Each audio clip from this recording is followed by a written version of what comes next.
Terrestrial biome, तो इसमें क्या है, डेजर्ट में कोल एंड हॉट, ग्रासलैंड में सवाना, ट्रॉपिकल सवाना जैसे बनी ग्रासलैंड, टॉम्परेट स्टेपीज, अल्पाइन मक्स होते हैं अल्पाइन जैसे सोनमर्ग गुलमर्ग, फिर फॉरेस्ट में एवरग्रीन फॉरेस्ट जैसे वेस्टर्न घाट्स हो गए, नॉर्थ ईस्ट इंडिया में हो गए अंडमान निकोबार में, and then deciduous most common मिल जाएगा, कॉनिफेरस हिमालय से होता है। तुम्हारा शोला फॉरेस्ट है एवरग्रीन फॉरेस्ट, और हमारा रेड सैंडर्स है deciduous forest. So this is tropical evergreen forest में यहाँ पे Amazon basin, Congo basin, then India के केरला वाले पार्ट में, north east India western Ghats में केरला वाले पार्ट में, and then south east Asia में मिलेगा। हाई ह्यूमिडिटी होती है, rainfall is greater than 200 centimetre. तो अमेजन बेसिन में इसको बोलते हैं सेल्वास, ये जो फॉरेस्ट होता है इसको सेल्वास बोलते हैं। ये कॉन्गो बेसिन है south east Asia. Western Ghats को मालाबार कोस्ट बोल सकते हैं, Malabar Coast and North East and Andaman Nicobar island. Western Ghats North East and Andaman Nicobar island. यहाँ पे हाई हीट एंड ह्यूमिडिटी होती है, हाई टेम्परेचर होता है, हाई रेनफॉल होता है थ्रू आउट द ईयर। यहाँ पे कोई सीजनल सीजन नहीं होता, यहाँ पे एक ही सीजन रहता है, hot and humid condition. Rainfall होती है conventional rainfall throughout the year. यहाँ पे कभी विंटर्स नहीं आती, तो there is absence of winter season. तो वेजिटेशन काफ़ी डेंस है, स्पीसीज रिचनेस है, नेट प्राइमरी प्रोडक्टिविटी बहुत ज़्यादा हाई है ट्रॉपिकल एरिया में, काफ़ी ज़्यादा प्रोडक्टिविटी है। हाईएस्ट बायोडाइवर्सिटी हमें मिलती है ट्रॉपिकल एवरग्रीन में। तो फाइला अगर देखें तो जो कोरल्स का क्वेश्चन आ चुका है, कोरल्स का फाइला ज़्यादा as compare to tropical evergreen forest. तो जैसे फाइला क्या होता है, क्लासिफिकेशन में होता है एनिमल किंगडम बायोलॉजी, जैसे वर्टिब्रेट होता है, इनवर्टिब्रेट होता है, एंड रेप्टाइल्स होते हैं, तो ये क्लासिफिकेशन होता है। तो उसमें क्लासिफिकेशन में क्या देखें तो फाइला इसका कोरल्स का ज़्यादा है। क्वेश्चन था कि कोरल्स के पास मोर फाइला है, more animal phyla than the tropical evergreen forest. तो उसमें बायोडाइवर्सिटी ज़्यादा है ट्रॉपिकल एवरग्रीन में, लेकिन फाइला कहाँ पे ज़्यादा है, कोरल्स में। द लार्ज फाइला है बिकॉज सारे एनिमल ऑलमोस्ट सेम मिलते हैं यहाँ पे ट्रॉपिकल एवरग्रीन एंड कोरल्स में। लेकिन जो क्रिटेशियस एनिमल है, जो शेल बेयरिंग एलिमेंट पर वहाँ पे कोरल्स ये नहीं मिलेंगे आपको वहाँ पे, तो शेल बेयरिंग एलिमेंट नहीं मिलते हैं यहाँ पे ट्रॉपिकल एवरग्रीन फॉरेस्ट में, इसलिए फाइला ज़्यादा है कोरल्स का। तो यहाँ पे हमारे में फाइला ज़्यादा है, जिसमें कोरल्स में ज़्यादा कि यहाँ पे एनिमल बहुत सारे एनिमल की वैरायटी होती है, सारे तो एनिमल मैमल भी आते हैं, लेकिन यहाँ पे एक और है शेल बेयरिंग एलिमेंट अलग से फाइला है, इसलिए फाइला कोरल्स में ज़्यादा है। सो ट्रॉपिकल एवरग्रीन फॉरेस्ट में बहुत ज़्यादा हाई डाइवर्सिटी होती है, बहुत सारे प्लांट्स एंड एनिमल स्पीसीज मिलेंगे जो एक को एग्जिस्ट करते हैं एक साथ। तो मोर डाइवर्स इकोसिस्टम है, very high gross primary productivity, non primary productivity, vertical arrangement trees का होता है 4 to 5 लेवल। इसकी चीफ कैरेक्टरिस्टिक होती है बायोम की, vertical arrangement of the tree 4 to 5 level, इस तरीके से ट्री अरेंजमेंट होता है। तो यहाँ पे जैसे इस तरीके से ट्रीज लगे होते हैं, तो ये first level, second level, third level क्या होता है, एपीफाइट्स एंड एपीफाइट जो ट्रे पेड़ों के ऊपर होता है। तो ये क्या फूड एंड न्यूट्रिशन लेते हैं, नहीं ये सिर्फ सपोर्ट है, जैसे मनी प्लांट अपने घर में लगा होता है सिर्फ दीवार का सहारा लेता है ऊपर ग्रो करने के लिए, तो वैसे ही एपीफाइट सिर्फ सहारा लेता है ग्रो करने के लिए, बाकी न्यूट्रिशन को उनको खुद ही बनाते हैं, पेड़ से नहीं लेते। तो यहाँ पे एपीफाइट्स होते हैं ट्रॉपिकल एवरग्रीन में। एपीफाइट्स में से रहते हैं लियानास, ऑर्चिड्स और ट्रांसलेट में मिल जाएंगे, पीपर पीपर भी होता है। तो lianas, orchids and pepper, and यहाँ पे ट्रीज बटरस रूट होते हैं ट्रीज में, बटरस रूट। तो लार्ज वाइड रूट्स हैं ऑन द साइड्स, तो इसे बटरस होते हैं, large wide roots on the sides. Tropical forest में मिलता है, characteristic feature of tropical forest, and leaching हो जाती है, इसलिए इनको क्या न्यूट्रिएंट्स होते हैं, रूट्स को इस तरीके से फैल कर लेने पड़ते हैं। पुअर एंड लीस्ट सॉइल होता है, इसलिए तो सॉइल तो एकदम न्यूट्रिएंट्स लेने के लिए बटरस रूट आगे होती है, सब ट्री को सपोर्ट करने के लिए, सीधा ट्री होगा गिर जाएगा, तो ट्री को सपोर्ट करने के लिए बटरस रूट होता है। One of the biggest tree अगर देखें तो वो कहाँ पे, कैलिफोर्निया में, वहाँ पे बटरस रूट सबसे ज़्यादा है। वहाँ पे बीच से काट दिया है, बीच से जगह बना दिया, पेड़ों को नहीं काटा, फिर से रास्ता बना दिया। तो मेघालय में है, मेघालय में बटरस रूट को यूज़ करके टाई किया जाता है एंड बनाया जाता है लिविंग ब्रिज। लिविंग ब्रिज क्यों बोलते हैं, जैसे जैसे आगे बढ़ता जाता है और ज़्यादा स्ट्रॉन्ग होता जाता है ब्रिज। तो वो ट्री 100 मीटर में फैला हुआ है, तो it's a biodiversity heritage site. Rain forest में फ्लावर्स कहाँ आते हैं, डायरेक्टली फ्रॉम द ट्रंक आते हैं, rather than ब्रांचेस, ट्रंक से आते हैं फ्लावर्स, तो सीधे ट्रंक में फ्लावर उग जाते हैं। एंड साउथ ईस्ट एशिया में बिगेस्ट फ्लावर है, बिगेस्ट फ्लावर है। तो यहाँ के फ्लावर्स के ज़्यादा सुंदर नहीं होते, क्योंकि क्या होता है कि यहाँ पे कोई दिक्कत नहीं है क्रॉस पॉलिनेशन की, तो हो जाएंगे। लेकिन यहाँ पे डेजर्टिक लाइफ फिश होते हैं, वहाँ पे फ्लावर सुंदर होते हैं, क्योंकि उनको इस इंसेक्ट्स को अट्रैक्ट करना होता है। तो फ्लावर की जो साइकिल होती है depend on the cycle of the insect, तभी से जैसे फूल, कमल का फूल खिलता है, जैसे रोज खिलता है, तो उसमें भी कांटे लगे होते हैं, लेकिन इतना सुंदर क्यों है, क्योंकि उसे इंसेक्ट को अट्रैक्ट करना है फॉर द पॉलिनेशन। तो डेजर्ट में फ्लावर्स सिर्फ रात को ही उगते हैं, क्योंकि क्या होता है, इंसेक्ट्स रात में एक्टिव होते हैं। दिन में क्या होता है, दिन में सब छुप जाते हैं अंदर गर्मी की वजह से, तो इसलिए नाइट टाइम में एक्टिव होते हैं, तो इसलिए रात को ही फ्लावर्स उगते हैं डेजर्ट लाइक एरिया। प्रोजेक्ट चमन किसके लिए है? For the horticulture development in India. Project Chaman horticulture development के लिए। हॉर्टिकल्चर मतलब प्लांट्स को डेवलप करना। तो बायोडाइवर्सिटी बहुत हाई होती है, therefore support amphibians and reptiles, tier bearing animals like leopards, monkey species support करते हैं, white cedar, mahogany, rosewood, fern, bamboo. Cedar, mahogany, rosewood, fern, bamboo, ये सब क्या ट्रॉपिकल एवरग्रीन के। तो इंडिया में फॉरेस्ट की डेफिनेशन ये, फॉरेस्ट की जो अपनी सुप्रीम कोर्ट है ऑक्सफोर्ड डिक्शनरी ये डेफिनेशन निकालता है फॉरेस्ट की। तो करेंट अब क्या है, bamboo is no longer a tree, it is remove from the deforestation of the tree. तो टिम्बर से निकाल दिया गया by amending Indian forest 1927 comment करके, bamboo is not a tree anymore. तो बैम्बू को टिम्बर की डेफिनेशन से निकाल दिया, लेकिन पहले उनको जेल हो जाते थे बैम्बू यूज करने बोले, नाउ बैम्बू यूज कर सकते, so out the definition the timber under the Indian forest act of 1927। तो अंडर ग्रोथ अगर देखें ट्रॉपिकल एवरग्रीन फॉरेस्ट में बहुत ही ज़्यादा स्पार्स और एब्सेंट होती है, because light does not reach the ground. तो केरला में काम क्या हो रहा है, cinchona and cinchona. Cinchona tree is very important for the treatment of quinine, quinine means malaria, for the treatment of malaria. Quinine के लिए इंपॉर्टेंट है cinchona tree. So this is cinchona tree is important for the treatment of malaria. तो केरला में जो macaque है वो problem कर रहा है in the cultivation of cinchona, it is important for the drug malaria quinine. बहुत डेंस जंगल है, जंगलों के बीच में चलना बहुत मुश्किल है, तो पेड़ तो रहते नहीं है, ह्यूमन लाइफ तो बहुत ही ज़्यादा टफ है। तो यहाँ पे सिर्फ हंटर और फूड गैदरर्स रहते हैं, तो इनकी हाइट बहुत कम होती है। पिग्मीज जो कॉन्गो बेसिन में रहते हैं, एक्चुअली ह्यूमन लाइफ के Hunter food gatherer T dwellers है। पिग्मीज जो कॉन्गो बेसिन की हाइट कम होती है, पिग्मी मतलब छोटी हाइट वाले, छोटी हाइट है बिकॉज इनकी काफ़ी एनर्जी चली जाती है वहाँ पे। देन उरांग असली मलेशिया में, बोर्नियो आइलैंड के, मलेशिया के बोर्नियो आइलैंड पे उरांग असली, तो मुस्लिम कंट्री है तब भी औरांग असली रहेगा। औरांग नेशनल पार्क है इंडिया में सामने, तो ये औरांग असली रह पाए बेचारे, एक मुस्लिम मेजोरिटी कंट्री में असली थे, इनको मारा नहीं। तो this is Borneo island Malaysia. Pygmy is Congo basin. तो ये इंडिया से औरांग असली, औरांग नेशनल पार्क है वहाँ से थे, और ये फर्स्ट बीसी में सेटल हो गए थे वहाँ पे मलेशिया में जाके।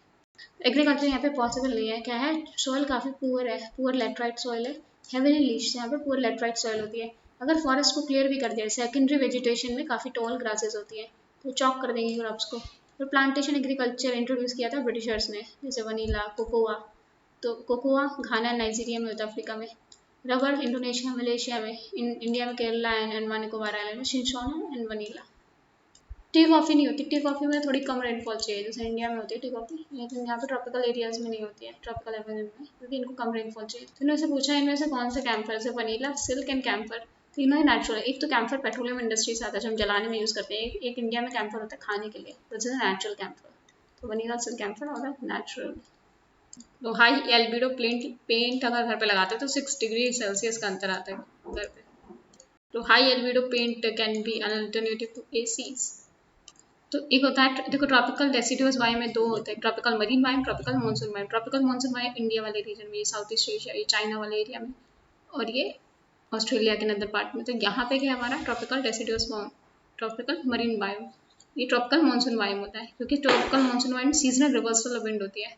ट्रॉपिकल मरीन वायु में सीजनल रिवर्सल ऑफ विंड तो होती है, लेकिन यहाँ पे विंटर्स में भी बारिश होती है, यहाँ पे मानसून में सिर्फ समर में बारिश होती है। तो इंडिया में क्या होता है, इस तरीके से विंड्स आती हैं, ये आप रिफ्लेक्ट होते हैं, साउथ वेस्ट मानसून आता है इंडिया में, और यहाँ पे भी आता है western in the eastern coast of Africa. फिर क्या होता है, जब रिवर्सल होता है विंड का, तो उधर जाके वो यहाँ पे रेनफॉल करके, इंडिया में तो रेनफॉल नहीं होती है तमिलनाडु को छोड़ के, बिकॉज ये किससे आ रही है, लैंड से आ रही है विंड, फिर यहाँ पे जाके ऑस्ट्रेलिया में रेनफॉल करते हैं। तो ट्रॉपिकल मरीन वायु क्या मिलता है in the eastern coast of Brazil, ये Caribbean island and eastern coast of Africa. तो eastern coast of Brazil, Caribbean island, eastern coast of Africa में होता है ट्रॉपिकल मरीन वायु। तो यहाँ पे ट्रॉपिकल मरीन वायु में rainfall throughout the year होती है। तो ट्रॉपिकल एवरग्रीन फॉरेस्ट से क्या अंतर है, वहाँ पे तो हर टाइम बारिश होती है, यहाँ पे क्या होता है, रेनफॉल समर में ज़्यादा होती है, विंटर में थोड़ी कम होती है। ट्रॉपिकल एवरग्रीन फॉरेस्ट में सेम टाइम की बारिश रहती है हमेशा, कोई कंडीशन चेंज नहीं होती। जैसे ट्रॉपिकल एवरग्रीन में जो ट्रीज होते हैं वो शेड कर देते हैं throughout the year, like हर दिन शेयर होती है। यहाँ पे क्या होता है, डेसिडुअस में एक साथ सारी ट्रीज एक टाइम में लीव कर देते हैं, ऑटम सीजन आता है, और यहाँ पर ट्रॉपिकल एवरग्रीन फॉरेस्ट में कभी भी कोई सीजन नहीं होता है। तो यहाँ पे ट्रीज जो लीव्स हैं डेली डेली शेड करते हैं। यहाँ पे क्या होता है, एक पर्टिकुलर टाइम, ऑटम के टाइम ट्रीज शेयर कर देते हैं, ये इसलिए बोलते हैं ट्रॉपिकल डेसिडुअस फॉरेस्ट। तो यहाँ पे क्या था, ट्रॉपिकल डेसिडुअस फॉरेस्ट में यहाँ पे ये ट्रीज को, यहाँ पे ह्यूमन हैबिटेशन काफ़ी अच्छी होती है, बिकॉज ह्यूमन जा सकता है यहाँ पे, इतने डेंस फॉरेस्ट नहीं होते। तो ह्यूमन हैबिटेशन से ह्यूमन ने ट्रीज को यहाँ पे डिस्ट्रॉय कर दिया है, तो फिर यहाँ पे क्या है, सबसे ज़्यादा एग्रीकल्चर होता है यहाँ पे, प्लांटेशन एग्रीकल्चर होता है। जैसे यहाँ पे कोकोआ कोकोआ, यहाँ पे क्या होता है, यहाँ पे जैसे टी, फिर शुगर केन होता है। जैसे 90% जो शुगर ये ट्रॉपिकल ये डेसिडुअस बायोम से आता है, 10% आता है रशिया एंड कनाडा से। वो किससे बनाता है, शुगर बीट मीन चुकंदर से बनाता है। अगर पूछा जाए क्वेश्चन था कि शुगर से ही कि हम शुगर केन से बना सकते हैं शुगर, तो गलत हो जाएगा, शुगर बीट से भी बना सकते हैं, चुकंदर से भी बना सकते हैं। तो यहाँ पे सीजनल रिवर्सल होता है विंड का, यहाँ पे समर में रेनफॉल होती है। ट्रॉपिकल मरीन बायोम में सिमिलर होता है ट्रॉपिकल मानसून बायोम से, सिमिलर होता है रेन थ्रू आउट, लेकिन यहाँ पे एक डिफरेंस होता है, यहाँ पे सिर्फ समर में रेनफॉल होती है, यहाँ पे rain throughout the year होती है, समर में लेकिन मैक्सिमम होती है। East Brazil and then Caribbean island, Ethiopia, देखो यहाँ पे east Brazil, Ethiopia, then Caribbean island, and then east Brazil, Ethiopia, Caribbean island, east Brazil, then Ethiopia, Caribbean island and Madagascar and southern Australia. यहाँ पे होता है tropical marine biome. से यहाँ पे हार्डवुड ट्रीज मिलते हैं, ठीक है, काफ़ी कम dense as compare to tropical rain forest. यहाँ पे हार्डवुड ट्रीज हैं जो लेस डेंस है compare to tropical rain forest project. यहाँ पे स्पेसीज डाइवर्सिटी कम होती है कम्पेयर टू ट्रॉपिकल एवरग्रीन। यहाँ पे इंपॉर्टेंट स्पेसीज देखे तो टीक वुड, सॉल, शीशम, जैसे मैंगो, जैसे महुआ, तेंदू, जामुन, सैंडर्स। तो इंडिया में मिलते हैं Karnataka, Kerala, Maharashtra, Tamil Nadu. So Kerala, Karnataka, Tamil Nadu, and Maharashtra. So economically, if we talk about the most economically most important forests, they provide timber. So timber is very important material, they provide timber, and the tree density is very less. यहाँ पे big animal species मिलेंगे. You can easily find the big animal species. Eastern Ghats unique as they have Trechocaptus sentinellus. It's a native endemic species. So Eastern Ghats में there is a Pterocarpus sentinellus. So this is the unique species you can find in the Eastern Ghats, a native and endemic to the Eastern Ghats. So this is sandalwood. So it is in the Eastern Ghats के southern part में मिलता है sandalwood, इसका नाम होता है Pterocarpus sentinellus sandalwood. So the Eastern Ghats, especially in the southern part of the Eastern Ghats. So native है, it is endemic to India. सिर्फ इंडिया में मिलता है sandalwood. चंदन की लकड़ी you can find only in India. तो यहाँ पे फॉरेस्ट को क्लियर किया है फॉर एग्रीकल्चर, तो यहाँ पे बहुत डिफरेंट टाइप्स ऑफ क्रॉप्स मिलते हैं. First of all, there is a food crop, trash crop, plantation. There is a food crop. There is a rice, wheat, rice. There's a kharif crop. Wheat is a rabi crop. Jowar is a kharif crop. Then bajra is a kharif crop. Then quinoa. Quinoa is South America की crop. This is quinoa is South America. And cash crop we talk about the sugar cane. Kharif है native India की. That is sugar cane. Then cotton is a kharif. Then jute is a kharif. Only in the Ganga Brahmaputra delta मिलेगा. And plantations of this tea and coffee. Tea is a black tea, India, Sri Lanka. Then green tea, China and Kangra Valley, Himachal Pradesh. Then oolong tea, that is a Thai.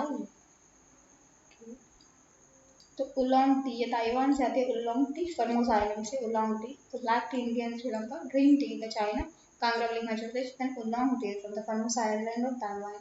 Then yerba mate in the south of America, especially in Paraguay, yerba mate. The potato tree, black tea, green tea, oolong tea in the yerba mate, black tea is in the Indian Sri Lanka tea, green tea is in the China, Ganga Valley, Himachal Pradesh, oolong tea in the Thai, it is in the Taiwan, when the Formosa Island, the yerba mate in the Paraguay. But the impact of the shifting cultivation, first of all, deforestation and loss of biodiversity, soil erosion, increased surface runoff and the soil moisture drought, and then reduces soil fertility. तो यहाँ से wind आती है, तो यहाँ से wind आती है, तो you see the trees there. तो यहाँ पे ट्रॉपिकल मानसून एरिया है, एंड देन यहाँ पे डेजर्ट है, तो it is between the tropical monsoon and tropical desert, and also between tropical evergreen and desert Sahara, और यहाँ पे Congo basin में the tropical area उसके बीच में savanna grassland. So it is between the tropical monsoon and tropical evergreen as well as between the desert we get the savannas. That is the region of the tropical grassland. Savanna, or it is also called as Sudan biome. So you must remember the chart. So सबसे नीचे यहाँ पे tropical evergreen and then इसके ऊपर यहाँ पे tropical monsoon and then savanna and desert. So this is tropical evergreen, tropical monsoon, savanna and desert. तो ये सोकोत्रा आइलैंड है, यहाँ पे जैसे साहिल रीजन नॉर्थ में, एंड यहाँ पे इन द ईस्टर्न अफ्रीका जैसे कीनिया, उगांडा एंड तंजानिया में मिलता है। ट्रॉपिकल ग्रासलैंड साहिल रीजन में, between the tropical evergreen and between the desert, Sahara Desert, and यहाँ पे Llanos and यहाँ पे Campos, this Llanos and Campos, South America. So India में सवाना grassland को भी call it as a bunny grassland. तो ये trade wind belt में होता है and in the interior of the continent, locality होती है and located between the tropical evergreen, तो नीचे tropical evergreen and desert के बीच में जैसे साहिल region है, और it is between the tropical, it is tropical monsoon as well as between the desert, मतलब ट्रॉपिकल एवरग्रीन या डेजर्ट या ट्रॉपिकल मानसून या डेजर्ट के बीच में। The region is the Sultana Sahel region of Africa and eastern African islands में in the Kenya, Uganda and Tanzania surrounding the Lake Victoria. Lake Victoria से निकलती है वाइट नाइल। तो यहाँ पे इंपॉर्टेंट ट्राइब्स हैं, there are Masai as well as nomadic herders, Masai nomadic herders. तो famous है जेबू कैटल के लिए, so they are famous for Jebu cattle. So Maasai tribe important because it's drink blood. Maasai. तो जिसका blood पीते हैं उसको बिल्कुल मीज देते हैं, तो Maasai बिल्कुल मीज देते हैं, फिर उसका ब्लड निकालते हैं, they drink blood and these are nomadic herders. यहाँ पे cattle है जेबू। Maasai they are the one of the tallest people in the world. तो ये मिलते हैं Orinoco river basin in Venezuela, जहाँ पे इनको बोलते हैं लानोस। मिलते हैं Orinoco river basin in Venezuela, known as Llanos. तो लानोस कहाँ पे है? Venezuela, Orinoco river basin and Orinoco river basin पे है एंजल फॉल्स। तो Angel Fall is the tallest waterfall in the world. Only 2 South American countries है जो member of विकता, the Venezuela and Colombia. And यहाँ पे पेट्रोलियम एंड टार डिपॉजिट मिलता है लेक मराकाइबो में। वेनेजुएला में Lake Maracaibo is famous for petroleum and tar deposit. So Maracaibo River is famous for petroleum and tar deposit, and Venezuela and Colombia, two South American countries, are the member of the OPEC. Only South American countries are the member of the OPEC, Venezuela and Colombia. बाकी OPEC की country या तो Africa में है या Asia में है। सिर्फ Colombia and Venezuela, two countries are from South America in OPEC. The headquarter of this OPEC is Vienna, established the 1916 Baghdad Declaration. Baghdad. So यहाँ पे है वियना ऑस्ट्रिया, यहाँ पे ओपेक का हेडक्वार्टर एस्टैब्लिश होता है 1960 में Baghdad declaration, Baghdad in Iraq, Baghdad declaration establish 1960 में, headquarters in Vienna Austria. Brazilian highland में इस रीजन को बोलते हैं कैंपोस एंड कटिंगास। तो लानोस है ट्रॉपिकल ग्रासलैंड, साउथ अमेरिका, यहाँ पे ओरिनोको रिवर जाती है, यहीं पे है Angel falls in Selvas, tropical evergreen forest of south America, Selvas. In Campos and in Caatinga, these are temperate grassland of South America, Pampas. So Campos, Caatingas. So Pampas and this Pampas के बीच में जैसे Gran Chaco, Pampa और चंपा के बीच में, चंपा and पंपा के बीच में Gran Chaco. So Gran Chaco दलदल है, एक मार्श रिवर है, in the river Rio de la Plata basin. So it's a river in Rio de la Plata basin. तो यहीं पे ग्रैंड चैको में you will get the tree, famous tree quebracho, important है because axe breaker, इसको काटा नहीं जा सकता, बहुत ज़्यादा हार्ड है, one of the hardest tree quebracho, axe breaker बोलते हैं इसे। So toughest hardwood in the world quebracho and the axe breaker. तो लामाज आर फाउंड इन, ठीक है, लोगों ने तिब्बत साइन किया, उन्होंने लगा बुद्धिस्ट मॉन्क करेंगे, लामाज क्या है, एंडीज में मिलता है, ठीक है, कैमल है लामाज। तो कैमल लाइक एनिमल होता है llama, so this is a llama. तो आपको एंडीज वन में साउथ अमेरिका में मिलेगा लामा, ग्रैंड चैको में। This is llama, the pretty llama. So llama is very famous for soft wool. तो llama को one of the most intelligent animal मानते हैं, तो ना Andes model South America. तो ये बालसाई में मिलता है ग्रैंड चैको में। So इन ग्रैंड चैको मिलता है, lightest tree है and it's a hardwood. The lightest tree is a hardwood. तो यहाँ पे क्लाइमेट कैसे रहता है? इसमें alternate wet and dry season रहते हैं। समर में रेन होती है, बट द रेन काफ़ी कम होती है, इसलिए यहाँ पे ग्रोथ ऑफ ट्रीज नहीं होते, तो यहाँ पे ग्रासेस होती है सवाना में। हम कहा सकते हैं सुदान टाइप ऑफ क्लाइमेट में, alternate wet and dry season, summer में रेन होती है, rain is less, therefore trees की ग्रोथ को सपोर्ट नहीं करते हैं। तो इस सुदान टाइप ऑफ ग्रासेस है, ये क्या है, ट्रॉपिकल है, जैसे सवाना है, दिस इज साहिल रीजन के जो ग्रासेस है, ठीक है, ये ट्रॉपिकल है, हार्ड ग्रासेस होती है, सो दीज आर हार्ड।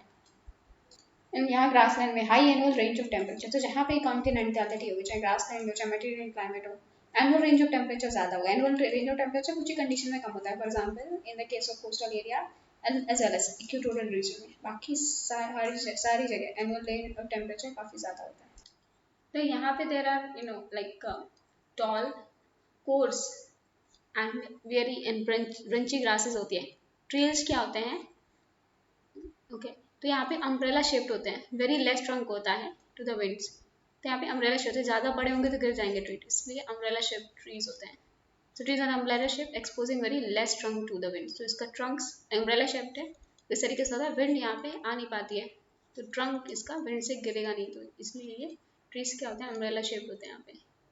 तो umbrella shape जो trunk से umbrella shape यही यहाँ से trunk को बचाते हैं गिरने से, तो इसलिए so that they do not get uprooted. So grasses क्या होती हैं? ड्राई होती हैं, डॉर्मेंट हो जाती है समर्स के टाइम। तो ये रीजन है वाइल्ड फॉरेस्ट फायर, तो बहुत ज़्यादा फॉरेस्ट फायर्स होते हैं यहाँ पे। ग्रासेस क्या है? ड्राई है, डॉर्मेंट हो जाती है, फिर यहाँ पे काफ़ी ज़्यादा वाइल्ड फॉरेस्ट फायर्स होते हैं। सो बेनिफिट्स क्या होते हैं फॉरेस्ट फायर के? तो इन्वेसिव जो एलियन स्पीसीज वो डिस्ट्रॉय हो जाती है, ग्राउंड को क्लियर कर देते हैं क्योंकि नई जनरेशन स्टार्ट हो जाए, तो सेकेंडरी सक्सेशन स्टार्ट होता है आफ्टर द फायर। तो फीड्स बर्ड्स एंड एनिमल्स को फीड करते हैं, एंड कौन से होता है? Largest migration of animals. तो इसे क्या होता है? एनिमल्स माइग्रेट करते हैं सवाना के क्रॉस। तो बर्ड्स एंड एनिमल्स को कैसे मिलता है? जैसे ही फायर लगती है तो बर्ड्स जो स्मॉल एनिमल्स होते हैं they come out of the region, तो बर्ड्स को आराम से खा सकते हैं, एनिमल्स खा सकते हैं इनको। तो स्पून बिल सैंड पाइपर, जो सवाना में आग लगती है तब जाती है, एंड खाना अच्छा खासा मिल जाता है उस time. Spoon bill sand Piper, बुझा हुआ खाना। तो ये सवाना के लिए, क्योंकि सवाना के जो सीड्स हैं only they are fire resistant, तो बाहर की जो इन्वेसिव स्पीसीज होती है वो डिस्ट्रॉय होती है, सवाना की सीड्स बची रहती हैं because these are fire resistant. So ये क्वेश्चन है दैट इकोलॉजिकल सक्सेशन क्यों नहीं होता है in the grassland? Because of the fire and moisture limit. दो चीज़ होती है, फायर नहीं होता, मॉइस्चर नहीं होता, दैट्स व्हाई वहाँ पे इकोलॉजिकल सक्सेशन नहीं होता।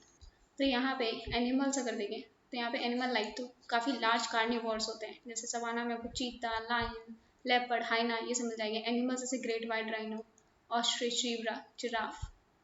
तो ग्रेट वाइट राइनो का जो लास्ट सर्वाइविंग मेल था वो मर चुका है, तो अब सिर्फ कैप्टिव ब्रीडिंग हो सकती है वहाँ की, मतलब जो फीमेल है ग्रेट वाइट राइनो की कैप्टिव ब्रीडिंग कराई जाए, स्पर्म से वो डाली जाए, अदरवाइज एक्सटिंक्ट हो जाएगा क्योंकि मेल ही नहीं बचा कोई।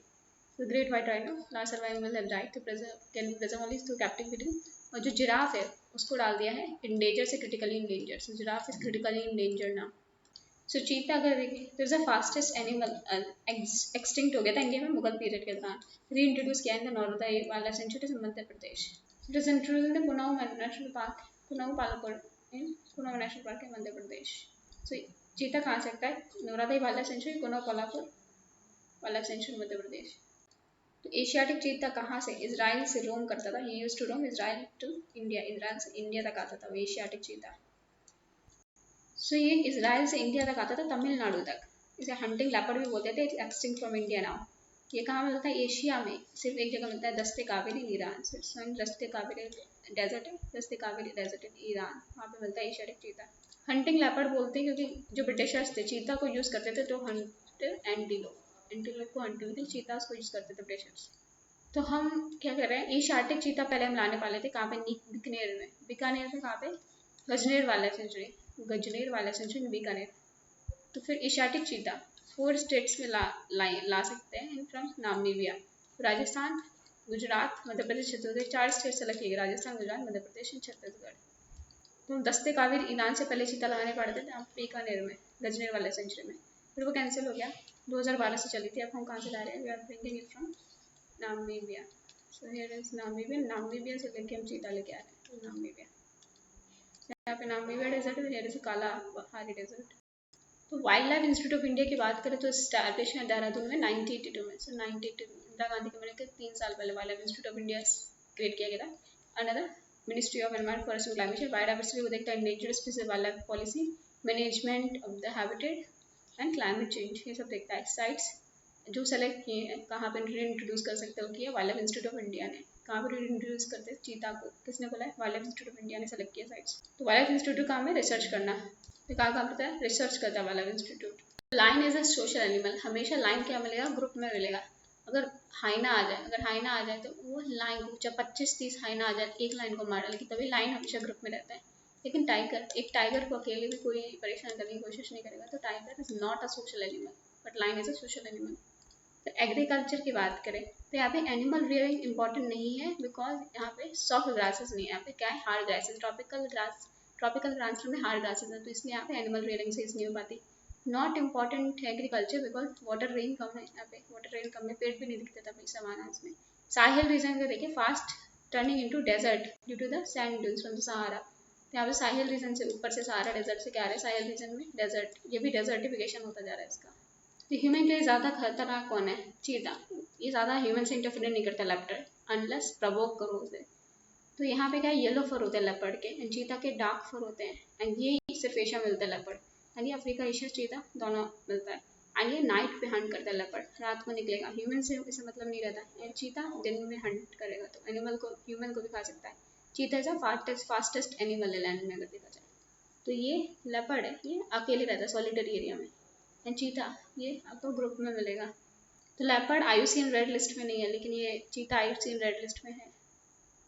सो डेजर्ट बायोम की बात करें तो there is a mid latitude desert, cold desert भी बोलते हैं, and then there is a hot desert और ट्रेड विंड डेजर्ट भी बोलते हैं इसे। सो हॉट डेजर्ट और ट्रेड विंड डेजर्ट की बात करें तो सब ट्रॉपिकल हाई प्रेशर होता है, डिसेंडिंग एयर डिस्करेज करता है रेन को। ट्रेड विंड यहाँ पे कैसी है, ऑफशोर ट्रेड विंड है।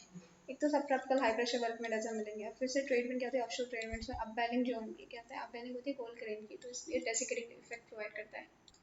सो कोल्ड करंट का डेसिकेटिंग इफेक्ट है कि ये अलाउ नहीं करता है, कोल्ड करंट एवोपरेशन अलाउ नहीं करता है, desiccating effect means cold evaporation allow नहीं करता है, तो बारिश नहीं होती है, that's why turn into desert. So mid latitude cold desert, ये रेन शेडो एरिया में रहते हैं, हाई माउंटेन्स के रेन शेडो एरिया में रहते हैं। सो डेजर्ट बायोम की बात करें तो क्लाइमेट कैसा होता है, एक्सट्रीम क्लाइमेट कंडीशन होती है, डेली रेंज टेम्परेचर बहुत ज़्यादा हाई होता है, दिन में बहुत गर्मी, रात को बहुत ठंडी। रेनफॉल क्या होता है यहाँ पे, समर में कन्वेक्शनल रेन होती है, यहाँ पे कन्वेक्शनल रेन होती है। फिर वेजिटेशन अगर देखें तो ये जीरो फाइटिंग होता है, ड्राई कंडीशन से अडॉप्टेड कंडीशन होती है जीरो फाइटिंग। तो इसमें पूछा जा चुका है कि जीरो फाइटिंग कंडीशन क्या होती है, कि या तो लीफ नहीं होती, बहुत छोटी छोटी लीव्स होती है कि एवोपरेशन ना हो, लीव्स कन्वर्ट हो जाती है थॉर्न्स में, और यहाँ पे हेयरी एंड वैक्सी लीव्स होते हैं, सक्यूलेंट स्टेम्स होते हैं, जूसी स्टेम्स होते हैं, सक्यूलेंट स्टेम जूसी। और अगर किसी भी पेड़ में जाइलम क्या करता है, वाटर को ट्रांसफर करता है, फ्लोएम फ्रूट को ट्रांसफर करता है, जाइलम वाटर को, होल फ्लोएम फ्रूट को, और फिर पानी मिलता नहीं है, तो यहाँ पे जो ट्रीज होते हैं उनके डीप रूट्स होते हैं। सक्यूलेंट स्टेम जूसी लीव्स का मतलब क्या है, तो वैक्सी लीव्स का मतलब क्या है कि वाटर को स्टोर कर पाए ड्राई सीजन के लिए, तो वैक्सी लीव्स।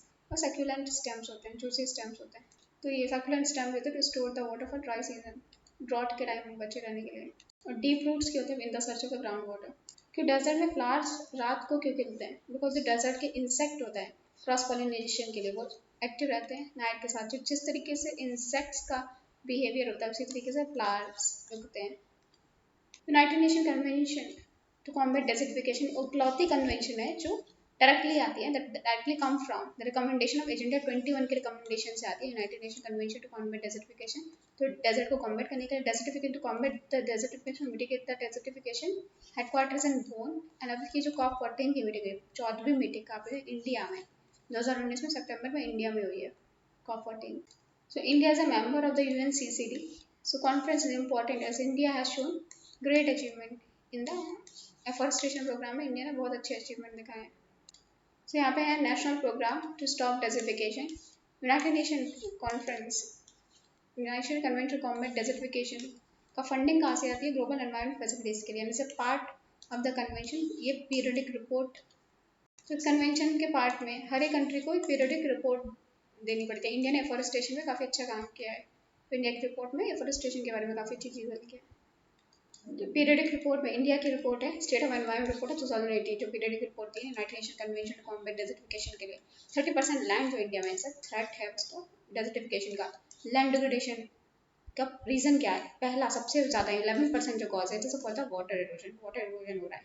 देन विंड इरोजन होता है 5% विंड इरोजन हो रहा है, जैसे डेजर्ट से लेके यहाँ पे नॉन डेजर्ट एरिया में डेजर्टिफिकेशन हो रहा है। फिर डिफॉरेस्टेशन थर्ड केसेस में, तो पहले water erosion, wind erosion, then desertification में शिफ्टिंग कल्टीवेशन आ गया, ओवर ग्रेजिंग आ गया, shifting cultivation, overgrazing. Overgrazing and thus destruction of the natural grassland. So what is the problem? Problem क्या है? ग्रेजिंग कहाँ पे होती है? जहाँ पे पानी बहुत ज़्यादा होता है, तो पानी के पास ग्रेजिंग कराते हैं, लैंड लूज पड़ जाती है और सारी बह जाएगी, इसलिए ग्रेजिंग काफ़ी दूर करानी चाहिए। So grazing should never be done near the river channels. So salinity and waterlogging की वजह से डेजर्टिफिकेशन भी हो रहा है, and state facing the maximum desertification is UP. तो यूपी के बाद सबसे ज़्यादा कहाँ पे हो रहा है? इसी के नीचे जो स्टेट है मध्य प्रदेश में। So we talk about the Karji. So what is Karji? Kajri. So Central Arid Zone Research Institute. So this Central Arid Zone Research Institute, biggest research institute है किसका? One of the biggest research institute of Indian Council of Agriculture sir, under the Ministry of Agriculture. तो इसका काम है basic and applied research on the sustainable farming in desert. Sustainable farming desert में कैसे कर सकते हैं, उसमें research करता है. Basic and applied research. Stabilization of sand dunes. जो desert area से नॉन डेजर्ट एरिया में सैंड ड्यून्स आ रहे हैं, उसको स्टेबलाइज करना है एंड रिक्लेम द वेस्टलैंड, जो वेस्टलैंड हो चुका है उसको कैसे रिक्लेम कर सकते हैं, कैसे सही कर सकते हैं। तो ये क्या करता है? ये प्रमोट करता है एफोरेस्टेशन अल्टरनेटिव, प्रमोट करता है अल्टरनेटिव लैंड यूज। उसका लैंड का अल्टरनेटिव यूज हो सकता है life stock based farming system. Life stock based farming system the drought effective region, किस तरीके से life stock based farming system use कर सकता है। And pest management, solar devices लगाता है डेजर्ट में, arid and horticulture, localise solar energy use, photovoltaic cell को लगाता है एंड रेन वाटर हार्वेस्टिंग में के लिए भी काम करता है। इसका हेडक्वार्टर कहाँ है? जोधपुर राजस्थान, काजरी जोधपुर राजस्थान। इंस्टीट्यूट है Indian council of agriculture research का under the ministry of agriculture. So AFRA, AFRI क्या है? It is a arid forest research institute. AFRI arid forest research institute Jodhpur में, ये भी under the ICFRE means Indian council of forest research. किसके अंदर? Indian council of forest research. ये किसके under? अंदर ministry of environment, forest and climate change. Forest, Indian council of forest research and education, उसके अंदर है आफरी। एंड और जो काजरी है ये ICR के अंदर है, तो आफरी अंदर ICRE के अंदर एंड काजरी ICR के अंदर। Ministry of under the ministry of environment, forest and climate change, the ministry of agriculture. तो सर इंडिया नहीं काम करता है, तो मंगोलिया, अफ्रीका हर जगह काम करता है। One of the largest institute है वर्ल्ड में ICR के under the ministry of agriculture. So India के बाहर भी काम करता है काजरी। तो पूछा जाए कौन सा फील्ड लेवल पे काम करता है? काजरी फील्ड लेवल पे जाके काम करता है। तो मेडिटेरेनियन क्लाइमेट कहाँ मिलता है? साउथ यूरोप में मिलता है, कैलिफोर्निया में मिलता है, साउथ चिले नहीं, सेंट्रल चिले में मिलता है, न्यूजीलैंड में नहीं मिलता, वहाँ पे टेम्परेट क्लाइमेट मिलता है। तो आंसर है 1 and 2। तो अगर ईस्ट वेस्ट अमेरिका की बात करें तो सबसे नीचे British type of climate, then Mediterranean type of climate, then Atacama desert, फिर आएगा ट्रॉपिकल एवरग्रीन, देन उसके बाद ट्रॉपिकल ग्रासलैंड। तो ट्रॉपिकल ग्रासलैंड, उसके नीचे ट्रॉपिकल एवरग्रीन, फिर Atacama desert. So northern Chile में अटाकामा, और सेंट्रल चिली में Mediterranean type of climate, and southern Chile में ब्रिटिश टाइप ऑफ क्लाइमेट है। तो यहाँ पे मेडिटेरेनियन क्लाइमेट कहाँ पे होगा? सदर्न चिली में नहीं होगा, सेंट्रल चिली में। सबसे साउथ में टुंड्रा मिलेंगे, तो साउथ अमेरिका नीचे तक है, तो साउथ कंटिनेंट में इकलौता साउथ अमेरिका ही है जहाँ पे ऑलमोस्ट सारी चीज़ें मिल जाएंगी, टुंड्रा में मिल जाएगा। सो मेडिटेरेनियन बायोम में देखो, विंटर में रेन होती है, समर्स ड्राई होते हैं। विंटर में रेन क्यों होती है? Because of the offshore westerlies आते हैं इस तरीके से। तो विंटर में रेन होती है। ड्राई समर की होती है, ऑफशोर ट्रेड विंड्स की वजह से ड्राई होती है समर। तो विंटर में offshore westerlies and dry summer में offshore trade winds. So Mediterranean type of climate है इस रीजन में। तो यहाँ पे क्या हो रहा है? ऑफशोर ट्रेड विंड, सो इसकी वजह से ड्राई समर होगा। ये ट्रेड विंड इस तरीके से आ रही है, एंड वेस्टर्लीज इस तरीके से आती है, तो ये करती है। तो westerlies cause winter rain and dry summer क्या होता है यहाँ पे? ड्राई समर होता है because of offshore trade winds. Short growing season होता है। देखो यहाँ पे क्या है, विंटर में रेन हो रही है लेकिन सनलाइट नहीं है अच्छे से। समर में क्या है, सनलाइट है लेकिन क्या पानी नहीं है, इसलिए शॉर्ट ग्रोइंग सीजन होता है इनके बीच। Spring season, short growing season spring season में ही ग्रो कर पाता है। प्रेजेंस में यहाँ पे शॉर्ट ट्रीज होते हैं, ठीक है, शेडलेस, ज़्यादा शेड नहीं होता इनमें। जैसे सिट्रस फ्रूट, छोटे छोटे ट्रीज होते हैं, citrus, berries, grapes, berries and grapes से वाइन बनती है। नट्स होते हैं walnut, almond, and then olives and cork oak in the more rainy seasons. Cork, जहाँ पे ज़्यादा रेनी सीजन होता है वहाँ पे कोर्क मिलता है, कोरकोक। यहाँ पे स्क्लेरोफिल है। स्क्लेरोफिल का मतलब क्या होता है कि ट्रीज क्या होती हैं, अलाउ नहीं करती हैं hot wind to go inside. यहाँ पे लेयर लगी होती है ट्रीज पे, तो ट्री को ड्राई होने से बचाती है। यहाँ पे लेयर होगी ट्रीज के ऊपर, तो ये बचाती है ट्री को फ्रॉम गेटिंग ड्राई अप, तो इसे बोलते हैं स्क्लेरोफिल वेजिटेशन। यहाँ पे इंसुलेटिंग मटेरियल होगा ट्रीज के ऊपर, that will not allow the winds to go inside. तो यहाँ पे ट्री के पे ऊपर क्या होता है, स्किन होता है जो एयर को अलाउ नहीं करता है जाने के लिए, तो ट्री क्या हो जाएगा, मर जाएगा ड्राई विंड से। इसलिए वाइन का पार्ट बनता है, so that air do not go inside and do not change the taste of the wine. Mediterranean vegetation, xerophytic vegetation, xerophytic vegetation. तो कौन कौन सी करंटी एड्रियाटिक सी के आसपास है, मेडिटेरियन सी के आसपास है, आर्मेनियन सी के आसपास कौन है, Greece. So you must know the wind, Mistral and Bora. There is a Golan Height, Strait of Bosporus, Strait of Kerch, Crimea, and Sea of Azov. To prairies in North America, pampas in South America, Rio de Plata, और Paraguay, Parana, and steppes in Russia में. So prairies in North America, pampas, Rio de la Plata, and Paraguay, Parana, in South America, steppes, puchas, तो Hungary लगेगी तो क्या कहोगे, pasta, and downs in Murray Darling Basin and Canterbury Plain in New Zealand. So all these are temperate grasslands, steppe grassland. यहाँ पे wheat है, this is cotton and maize, यहाँ पे होता है tobacco. So यहाँ पे ऊपर wheat, cotton and maize and then tobacco. Wheat and wheat होती है इस एरिया में. Steppes में beet से sugar beet से यहाँ पे sugar बनती है 10% वर्ल्ड की, बाकी sugar cane से बनती है tropical areas में. And then Putzat in Hungary, downs Murray Darling Basin में यहाँ पे वीट वुल होता है, मरीनो शीप, यहाँ पे क्या है डाउन से मरीनो शीप, ठीक है, डाउन हो गई शीप तो मरी नहीं, लेकिन तो मरीनो शिप नाम रख दिया क्योंकि डाउन में मरी नहीं, तो सब merino sheep. And Canterbury plain में है डेयरी फार्मिंग फेमस। तो टेम्परेट इलाके में वीट सबसे इंपॉर्टेंट है, बस नॉर्थ अमेरिका में कॉटन एंड मेज भी इंपॉर्टेंट है, कॉटन मेज एंड टोबैको। सो ये वाला रीजन है स्टेपेस के बगल में। तो वंस ये रीजन क्या था, inhabited by the nomadic herders रहते थे, बट इन द यूएसएसआर ये एक साथ आया एंड यहाँ पे कलेक्टिव फार्मिंग होने लगी यूएसएसआर के अंदर। तो फार्म्स काफ़ी यहाँ पे बड़े हैं इस वाले एरिया में। तो यहाँ पे ताजिक्स हैं, Tajikistan, Uzbekistan and Kazakhs in Kazakhstan, सब अराल सी के आसपास है। तो काऊ कजाकिस्तान उज्बेकिस्तान के बीच में Aral Sea. After the fall of USSR अभी इंडिपेंडेंट कंट्रीज है। तो steppe grassland, true grassland, because यहाँ पे कोई ट्री नहीं मिलेंगे स्टेपीज में, that is true grassland. Savanna में थोड़े बहुत ट्री मिल जाएंगे। ये ट्रू ग्रासलैंड स्टेपीज है, true grassland soft and juicy grasses है, देयरफॉर ये अलाउ करता है कैटल रेयरिंग, अलाउ करता है major extensive commercial mechanised farming regions of the world. So that है mechanised farming region of the world. कौन सी क्रॉप होती है, व्हीट। यहाँ पे these are intensive and subsistent agriculture। India में इंटेंसिव एंड एक्सटेंसिव मतलब बहुत बड़ा, एग्रीकल्चर कमर्शियल मतलब एक ही चीज़ उगाई जाती है for some selling purpose. Mechanised है, बहुत सारी मशीन होती है।